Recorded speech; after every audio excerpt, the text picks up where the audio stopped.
பாருங்கள். இதில் செட் பண்ணி ஃபோனை வைக்கமுன்னா நொங்கு கலண்டு போயிடுது. ஸ்டாண்டு உடஞ்சி போச்சுன்னா டபக்குன்னு தொங்கிக்குது. சேனலில் மாட்டி வச்சுருக்கேன். வீடியோக்குள்ளே போகிறதுக்கு முன்னாடி யூடியூப் டவுட் மற்றும் யூடியூப் சம்மந்தமான அனைத்து கேள்விகளுக்கும் உங்களுக்கு சொல்லித்தரப்படும். இலவசம் கிடையாது, பணம் தாங்க. நம்மளும் 3 பிள்ளைங்க வச்சுருக்கோம். அதுகளை டைம் ஸ்பெண்ட் பண்ணி நான் உங்களுக்கு சொல்லித்தரேன். அதனால் நான் பணம் வாங்கிக்கிட்டு தான் சொல்லித்தரேன், இலவசம் கிடையாது. இப்போயே சொல்லிட்டேன். அப்புறம் நீங்கள் தயாரிக்கக்கூடிய பொருட்கள், நீங்கள் விற்கக்கூடிய பொருட்களை நம்ம சேனலில் விளம்பரம் பண்ணணும் அப்படின்னாலும் கமெண்ட்டில் நம்பர் பின் பண்ணுறேன். அந்த கமெண்ட்டில் பின் பண்ணுற நம்பரை ஒருத்தவங்க தேடுறாங்க 50 நேரம் தேடினாங்களாம். கமெண்ட்லேயே பின் பண்ணி வச்சுருப்பேன். தேட வேணாம், எங்கேயும் போய் நம்பர் எடுத்து கால் பண்ணுங்கள். எங்கள் வீட்டுக்காரங்க எடுப்பாங்க. உங்களுக்கு அதுக்கப்புறமா எனக்கு மாறி வரும், டைவர்ட் ஆகி வரும். சரிங்களா? வீடியோக்குள்ளே போயிடுவோமா? கமெண்டில் பார்த்துருப்பீங்க. நேற்று ஒருத்தவங்க என்னை இப்படி ஒரு கேள்வி கேட்டுவிட்டாங்க. எனக்கு கஷ்டமாக போயிடுச்சுங்க. என்ன கேட்டாங்கன்னு பார்த்தீங்கன்னா, அடுப்பில் வேற இன்றைக்கிட்டே சிக்கன் பிரியாணி செய்வோன்னு எங்கள் வீட்டுக்காரர் கறி வாங்கி கொடுத்துட்டு போனார். எல்லாம் அடுப்பில் வச்சுட்டு வந்திருக்கேன். அதுக்குள்ளே அரிசியை போடமுன்னா சடார்னு வீடியோ எடுத்துகிட்டு போயிடுவோன்ட்டு ஓடியாந்தேன். நீங்கள் வீடு கட்டுறீங்கன்னு பொய் சொல்கிறீங்கன்ட்டு கமெண்டு போட்டாங்க. ஸ்க்ரீன்ஷாட்டை எடுத்தேங்க, ஆனால் அது வரலை. அதுக்குள்ளே அவங்க டெலீட் பண்ணிட்டாங்க. எதுக்காக இப்படி போட்டாங்கன்னு தெரில.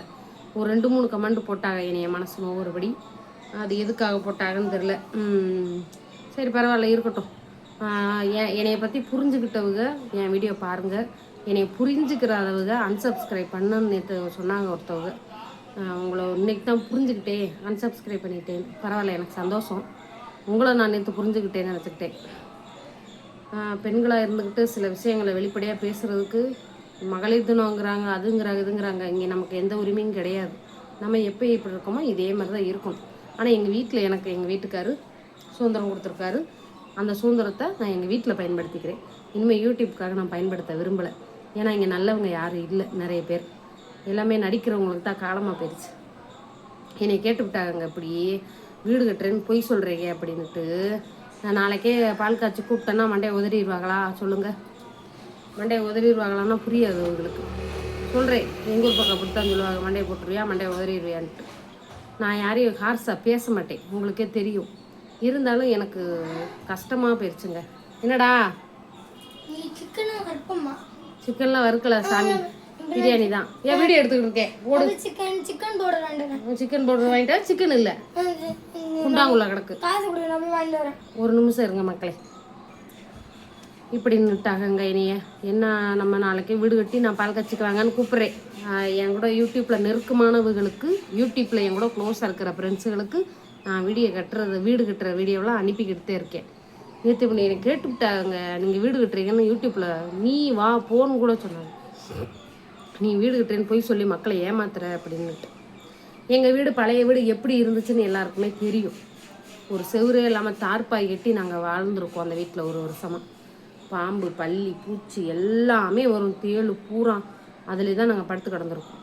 நல்ல பாம்பு கூட 2 நாள் நைட்டு நான் தூங்காமல் முழிச்சிருந்துருக்கேன் தெரியுமா உங்களுக்கு? அவ்வளோ கஷ்டப்பட்டு இன்றைக்கி வாடகை வீட்டில் 2 வருஷமாக உட்காந்துக்கிட்டு அது எவ்வளோ கனவோடு நாங்கள் கட்டிக்கிட்டு இருக்கோம்.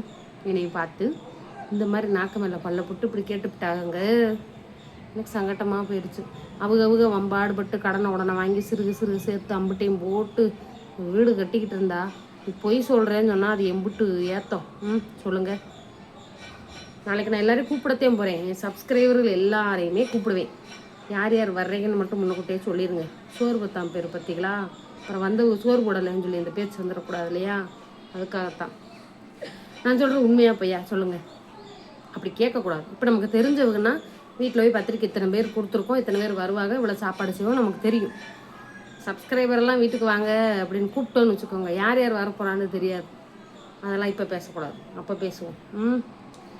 அப்படி என் மனசில் 1000 கற்பனைகள் வச்சுருக்கேன். ஒரு பேனர் அடித்து இது வரைக்கும் என் பேனர் என் கல்யாணத்துக்கு ஒரே ஒரு வாட்டி வந்திருக்குங்க. அதுக்கப்புறம் என் பேனர் இதுலேயே வந்ததில்லை.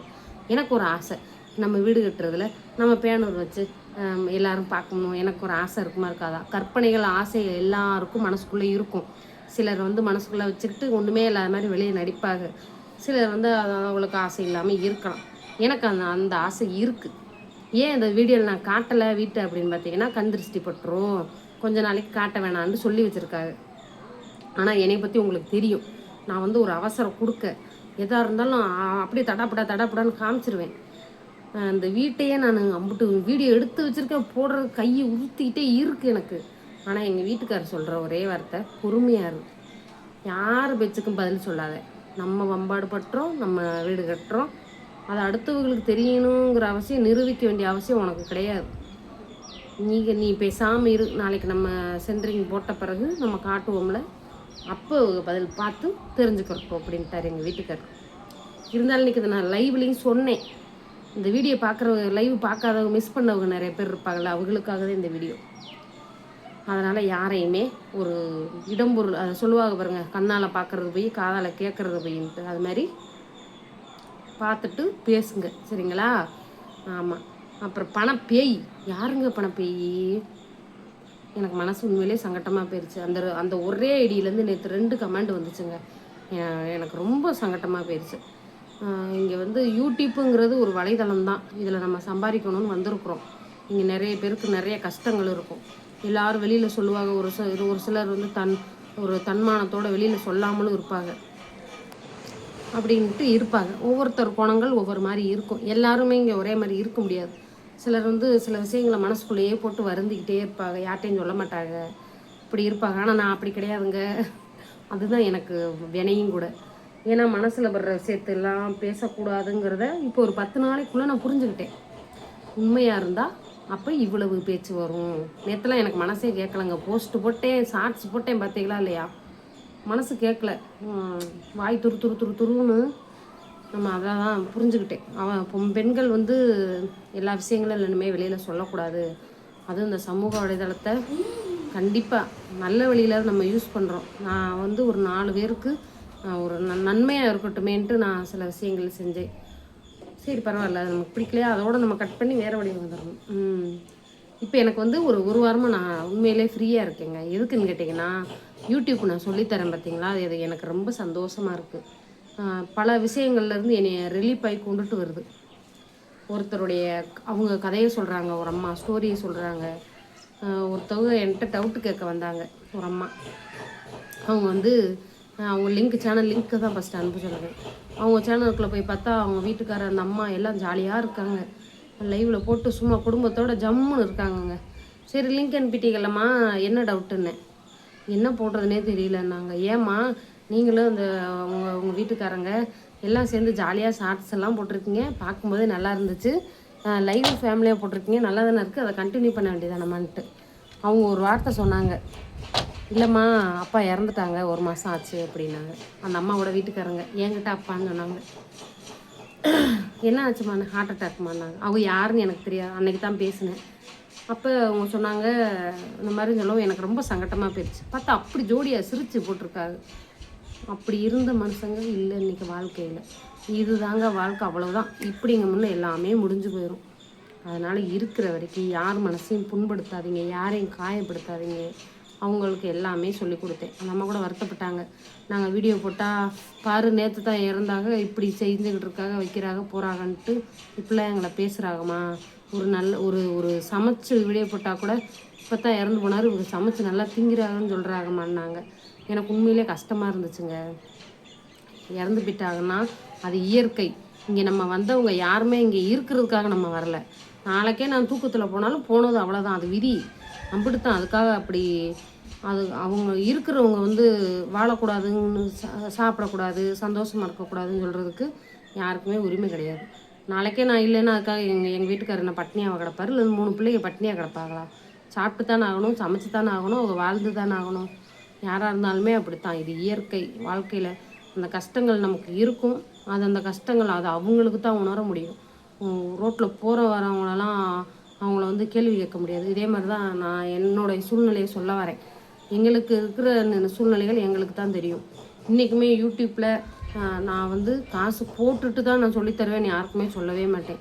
அவங்கக்கிட்ட நான் சொல்லுவேன், யூடியூப்பில் இந்த மாதிரி அமௌண்ட்டு வரும், உங்களுக்கு ஓகேவா, நான் சொல்லித்தரேன் ரெடி, ஆனால் சொல்லி கொடுத்துட்டு போட்டு விடுங்கன்னு தான் நான் சொல்லுவேன். நான் சொல்லி கொடுக்குறதுக்கு முன்னாடியே காசு போடுங்க, அப்போ தான் நான் சொல்லித்தரேன். இது வரைக்கும் நான் யார்ட்டையுமே சொன்னதில்லை. அதே மாதிரி எங்களால் இவ்வளோதாம்மா முடியும் அப்படின்னு சொன்னாலும் சரி பரவாயில்லை அப்படின்ட்டு நான் வாங்கவும் செஞ்சுருக்கேன், இல்லைன்னு சொல்லலை. அதாவது அவங்கவுங்க சூழ்நிலைகளுங்க. நான் ஒன்றும் முதல் போடலை. இங்கே முதல் போட்டு ஒரு 1 லட்சத்துக்கு சரக்கு இறக்கி நான் முதல் போட்டு நான் வந்து எதுவும் பிஸ்னஸ் பண்ணலை. எனக்கு இருக்கிற அறிவு, எனக்கு இருக்கிற அனுபவத்தை நான் மற்றவங்களுக்கு உதவி செய்கிறேன், அவ்வளோதான். அதுக்கு வந்து அவங்க நான் செய்கிற வேலைக்கு ஒரு சம்பளம் மாதிரி அவங்க தர்றாங்க, அவ்வளோதான். இல்லை உனக்கு நீ பார்த்த வேலைக்கு இவ்வளோ தான் சம்பளம் கொடுக்குறாங்க, இருக்கிறத நான் வாங்கிக்கிடுவேன், இல்லைன்னு சொல்லலைங்க. இதுதான் என் வழி. இதுதான் இந்த ஒரு வாரத்தில் நான் ரொம்பவே உண்மையிலே மனசு நிம்மதியாக இருக்கேன். 4 பேருக்கு சொல்லிக் கொடுக்குறேன், எனக்கு ரொம்ப சந்தோஷமாக இருக்குது. இந்த வழியிலே போவோம். பிடிச்சிருந்தா லைக் பண்ணுங்கள், சப்ஸ்கிரைப் பண்ணுங்கள். இன்றைக்கி ஞாயிற்றுக்கிழமை வீடியோ பார்க்குறவங்க குறைவாக தான் இருப்பீங்க, இருந்தாலும் வீடியோ பாருங்கள், லைக் பண்ணுங்கள், சப்ஸ்கிரைப் பண்ணுங்கள், ஷேர் பண்ணுங்கள். பாய்.